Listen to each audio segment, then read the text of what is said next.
Hi, I'm Dave Kennett, W8KFJ. I've titled this video, How to Get More Out of Your Elad FDM Duo. The Duo is a direct sampling, software-defined radio that can be used standalone with its knobs and buttons, or with a computer running SDR software. Why choose only one when you can have both? I think it's the way to build a radio.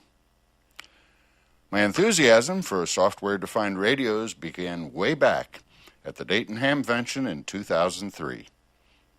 Gerald Youngblood, the founder of Flex Radio, presented a forum on the inner workings of the new Flex FDR 1000, an HF+6m transceiver. I walked away in awe of this completely different way to build a radio. The vast majority of the components had been replaced by software in my computer. I knew I had to have one, but it took me about 3 years to finally open my wallet enough to buy the newly released Flex 3000. What a radio! Those super sharp digital filters and that beautiful spectrum display and waterfall, or pan adapter as Flex called it. This was a big improvement. Then in May of 2012 at the Dayton Hamvention, Flex announced their game changer, the Flex 6000 series. It had a direct sampling receiver. That is a big change. Everything through 6 meters was digitized right at the antenna. Let me say it again. Direct sampling SDRs are a big improvement. At about the same time, an outfit in India, Apache Labs, started making their Anon direct sampling radios. The price was low enough to intrigue me, so I bought one in October of 2012. Then I had a chance to compare the direct conversion, Flex 3000, to the direct sampling radio from Apache Labs. The direct sampling technique was indeed a game changer. It's that much better. But now Flex was not alone. I sold my beloved Flex 3000. I was happy with my radio from Apache Labs until the Dayton Hamvention in May of 2014, when I happened on the small Elad booth. They were showing the brand new FDM Duo. They said it was a direct sampling SDR, but it had knobs and buttons. It didn't look like an SDR at all. But then there was the computer screen with multiple pan adapters and 8 receivers, all at the same time. It was a small, light, direct sampling, portable QRP transceiver, and at the same time a powerhouse SDR. Now I get it. It's the Duo. As I wandered around the Hamvention, I kept coming back to the Elad booth. The price seemed pretty attractive compared to the Flex and Apache Labs. Sadly, it was not yet in production, but would be available in a few months in the U.S. After a few weeks, I placed an order, and one of the first Duos in the United States was delivered to me in November. Yes, November in the same year. I was not disappointed. In its standalone configuration, the Duo appears deceptively simple. Then add, say, just a Windows tablet and run the SW2 software, adding 8 more receivers, up to 12 pan adapters, and countless features and customizing possibilities. Connect another Windows computer like this $110 laptop and run your favorite digital program. If you want to keep things a little simpler, download the Blue Duo app, adding a pan adapter and some very useful touchscreen controls, all from your Android tablet or phone, with a wireless Bluetooth link to the Duo. You can do all this on battery or run everything from the shack computer. Multiple monitors are a big plus. Customize virtually everything. Set a timer to record an entire spectrum, then tune through it later. Put labeled markers on the pan adapter from a variety of sources. Create macros using the abundant cat commands. Stream the internet. Learn a little about DSP programming using GNU Radio and much more. It's a radio to grow with. As I had mentioned, the Duo is a QRP rig. My first effort to integrate it into the shack involved a 50-watt amplifier, the Hard Rock 50. I later modified the input of my Ameritron ALS 600, so I can drive it directly with the Duo for the full 600 watts out. I'm beginning to think a QRP transceiver makes a pretty good all-purpose radio. The Shack computer is a tiny Intel NUC with an i5 processor, a tiny computer and a tiny radio. Incidentally, Elad, an Italian company, has been in the test equipment business for over 25 years. Getting started with the Duo is pretty simple. Connect an antenna, 13.8 volts DC, and the included microphone. Check out the quick start guide, and that will get you going. Dig a little deeper, and you'll find the Duo can do so much more. It is now February 2017. I mention that since updates in firmware and software could be different by the time you watch this. The Elad FDM Duo can be simple and easy, or complex and robust. It can be whatever you want it to be. Basic operation's pretty simple, but with so much going on, it takes some time and effort to master the many features of the Duo and its software. I hope I can make that a little easier. There are two primary operating manuals which can be downloaded from Elad, one for the Duo and another for the SW2 software. In addition, there are specialty manuals for things like web streaming, Linux, GNU Radio, using alternate software, and more. You will find more than a few gems in the Elad download section. For part 1 of this video, I'll be discussing the Duo in the standalone mode. Let's first take a quick look at the radio itself. On the back, you'll find all the usual stuff, plus a few extras. 13.8 volts DC input, a power switch, the usual transmit-receive antenna connector, and another for receive only. An SMA connector for 1 milliwatt output, which could be used for a VHF-UHF transverter, or as a high-quality signal generator that can be used on all frequencies, not just the ham bands. Another SMA connector to input a 10 MHz external precision reference signal, say from a GPS. A USB connector labeled RX, which is the only USB connection to the computer required for basic SDR software operation. A USB connector labeled CAT for CAT commands, say from a utility or digital mode program. A third USB port labeled TX, which oddly carries both transmit and receive audio, digitally of course. An EXT-IO, or external input-output port, which provides 5 volts DC, I2C, serial peripheral interfaces, as well as transmit and receive data lines.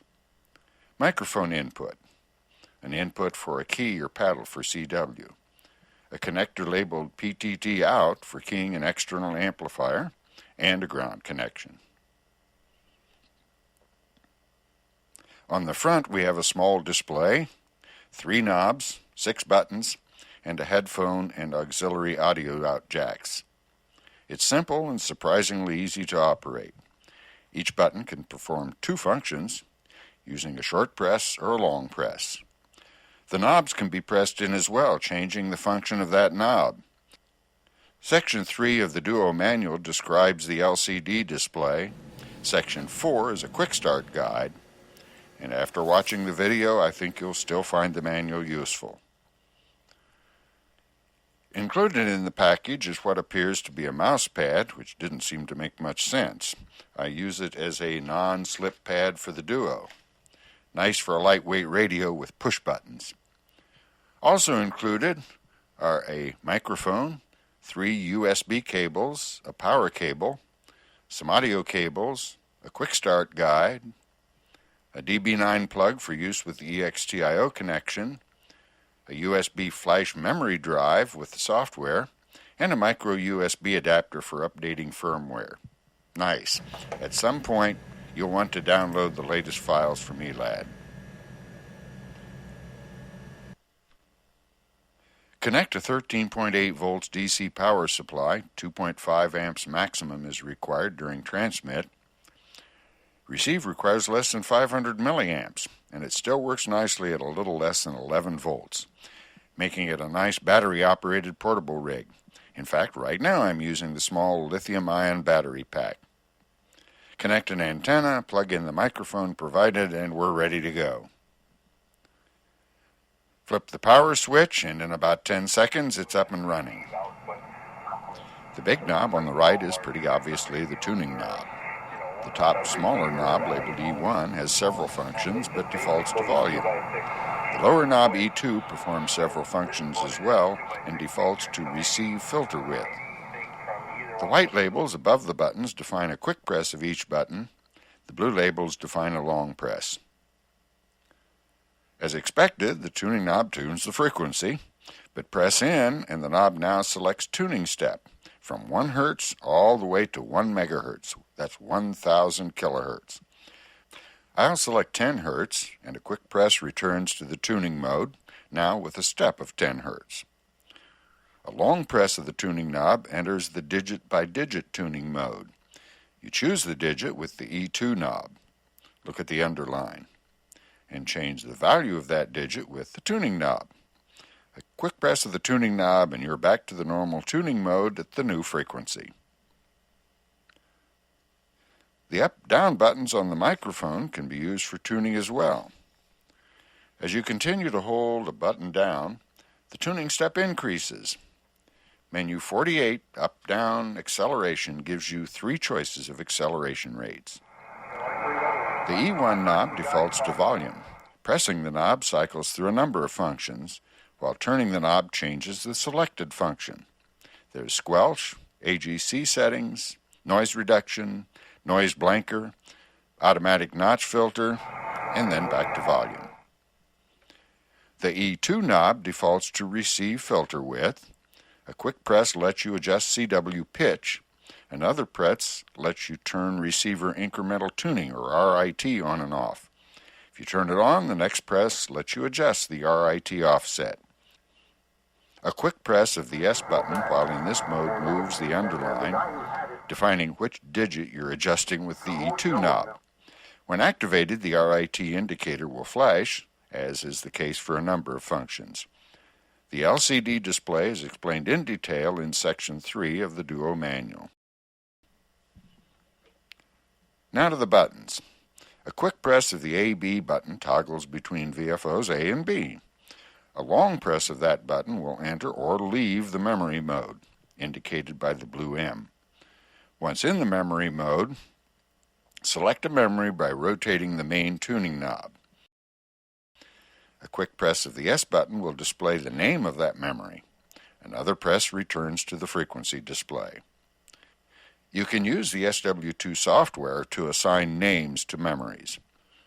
You may simply use a selected memory as is or recall it to a VFO with a short press of the M to V button. A long press of that button, the F2 function in blue, makes VFO A equal VFO B by copying the VFO you are viewing into the other.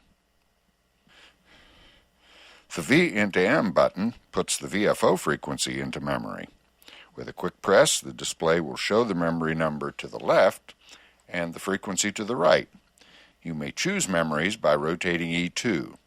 You will see either the frequency already in that memory or free mem, meaning the memory is free.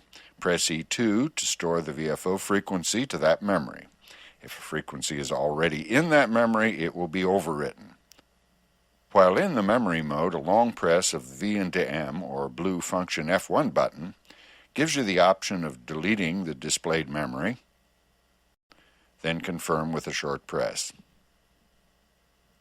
If you're not already in the memory mode, a long press of the V into M, or blue F1 button, enters the quick memory mode. As you hold in the button, memories will flash by. Release the button when you see one you like. It's a little too fast for me, but the cycle time can be changed with menu 72 repeat time. This mode only cycles through memories 180 through 199. Might be worthwhile to put a few of your favorites there. My Duo arrived with a frequency within each of the ham bands programmed in memory, sort of like band buttons. Next is the Mode button.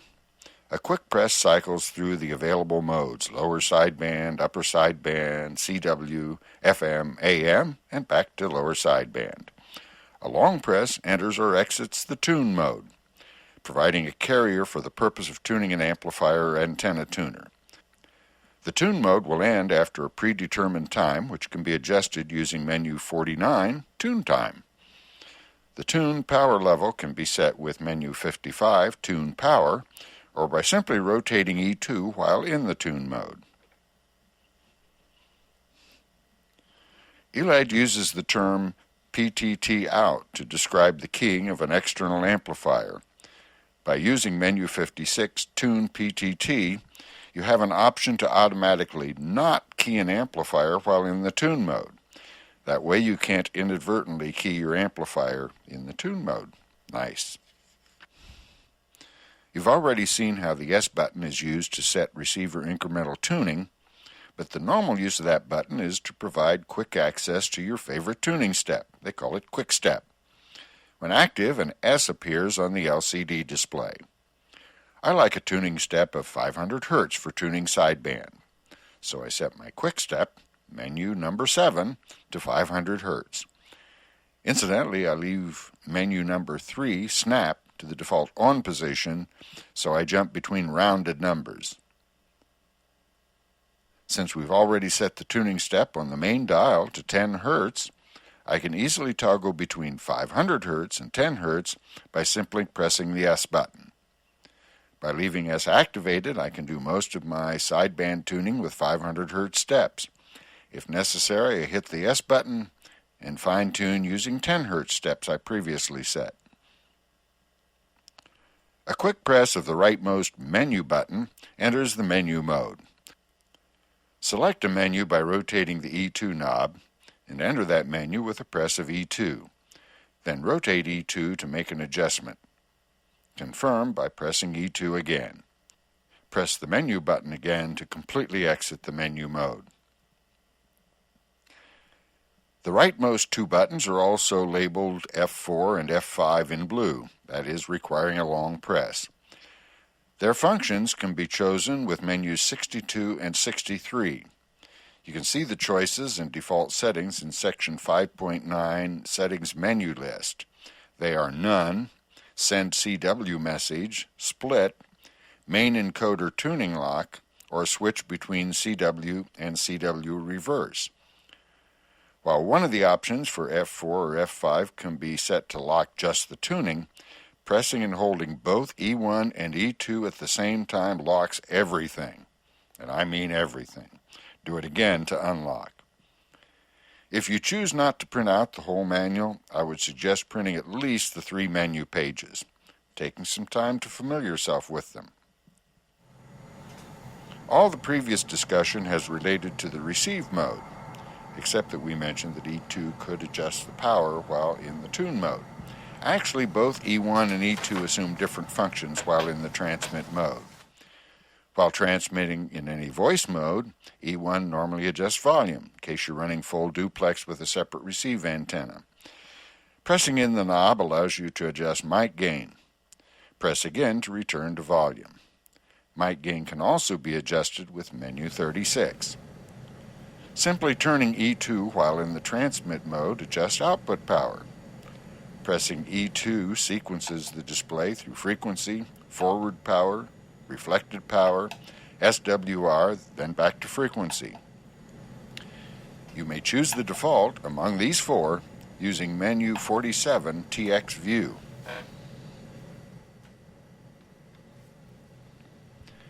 I call your attention to the lower left corner of the display, where you'll see E1 with a square around it. The space immediately to the right will denote the present function of knob E1. As you may have noticed when cycling through the functions, by pressing E1, the large alphanumeric display tells you the present function. However, if you do nothing for a few seconds, the display will revert to the normal frequency indication. But the control of S1 will stay where you left it. The various indicators to the right of the square E1 will stay on to tell you the present function of E1. You might assume it's volume when you may have left it somewhere else. Also, the large display always tells you what you're adjusting, just in case you didn't notice a smaller function indicator. Those same function indicators that stay on to indicate the present function of E1 will flash to tell you that something is on. So if things don't seem to operate as expected, look for a flashing indicator. You may have left something on when you didn't mean to. In a similar fashion, you will see E2 with a square around it, near the bottom center of the screen. As you may have guessed, the area to the right contains indicators relevant to knob E2. The indicator just to the right of the E2 square looks like a squared upside-down U. That's an icon to indicate filter width, the default function of the E2 knob. There's a vertical line dancing inside the icon when you're in the CW mode. Tuning to center the line indicates you're on frequency. In the CW mode, as you narrow the filter width beyond 100 Hz, filters 1 through 4 appear, all with a width of 100 Hz. I didn't see any mention of this in the manual, but it's probably some digital resonator filters that are available in the software. Their effect seems minimal, but try them out. Like E1, a flashing indicator means that something has been left in the on position.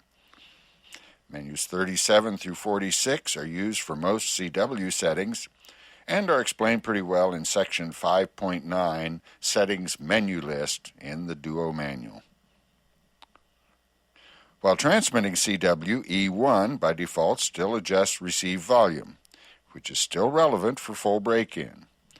A quick press, then turning E1, still while transmitting, adjusts keyer speed, which is also available on menu 45. E2 works the same as in voice modes, cycling through the 4 displays. You may have noticed that menu 46 CW message can select one of 10 CW messages, which raises the question, where do these messages come from? And the answer is, they must be created using this SW2 software. More on that later. Once created, just select the one you want using menu 46.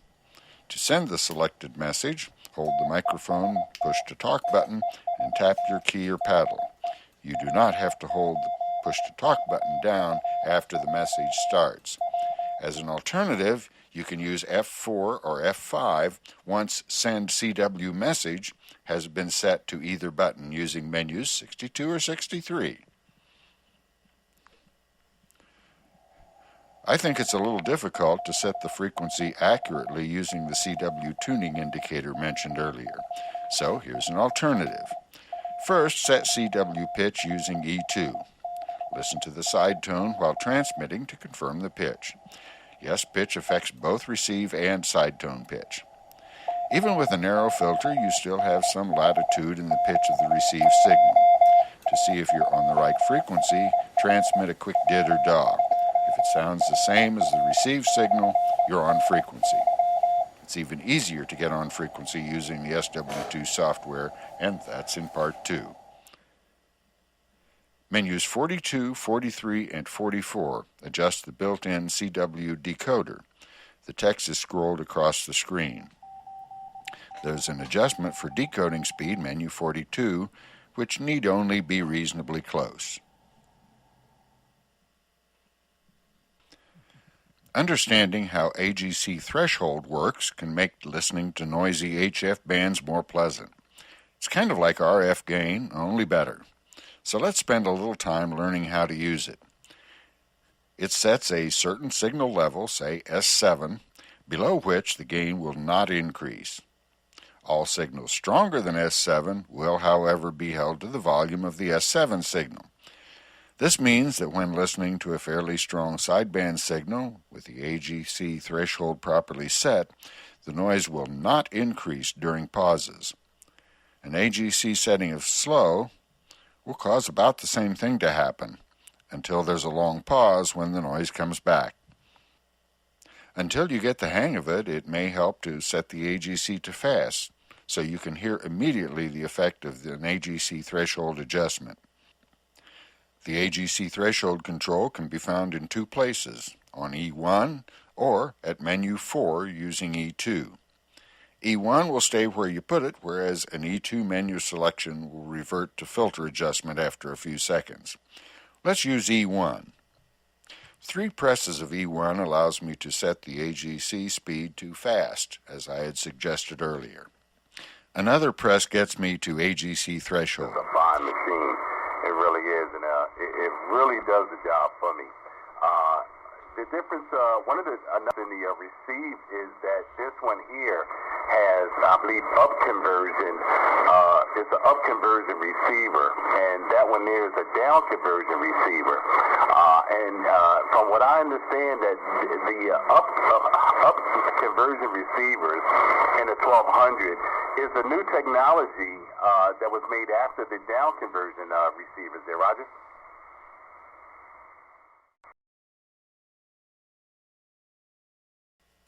Back in the old days, if you wanted to use PSK31 or RIDI or SlowScan TV or some other digital mode software, you had to connect, receive, and transmit audio to the sound card in your computer, as well as a serial port for TR control. It was common to use a device like Signal Link or build your own interface. Well, no such additional hardware is needed to accomplish this with the Duo. Just connect 2 USB cables from the TX and CAT connectors on the radio to 2 USB connections on your computer.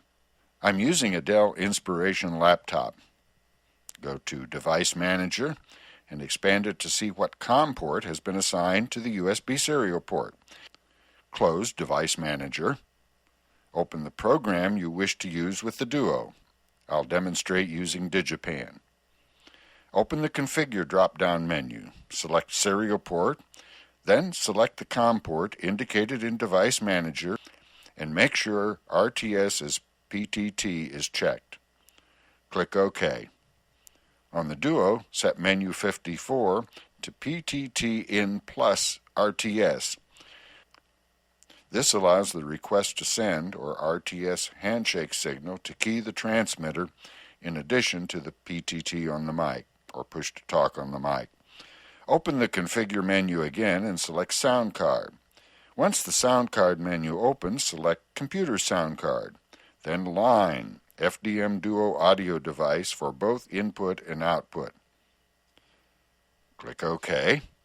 Now set Menu 32 on the Duo, Transmit In or TX in, to USB or Auto. This allows the USB digital audio from, in this case, Digipan, to replace the microphone. Receive and transmit audio and TR switching should now operate properly. You can adjust the audio level going to Digipan with auxiliary volume, menu 6 on the Duo. The level doesn't seem to be very critical.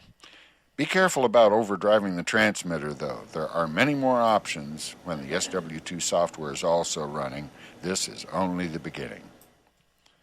Some housekeeping issues. Make sure the RXLP menu 2 is on and filter bypass or fill bypass menu 10 is off. These are the default positions, so they should already be set. I'll talk more about these later as they relate to the SW2 software. If you can't transmit, it could be that the TX enable menu 30 is off, or the TX in menu 32 is in the USB sound card position, or even TX out menu 33 is in the 0 dBm position. It should be in the power position. The default setting should be okay, just a heads up. My preference for transmit bandwidth, TXBW menu 35, is 200 Hz to 2700 Hz. Software and driver installation is explained fully at the end of the Duo manual, as is firmware update. Be sure to follow the step-by-step instructions exactly. In Part 2, we'll introduce you to the SW2 software, which greatly expands the capabilities of the Duo.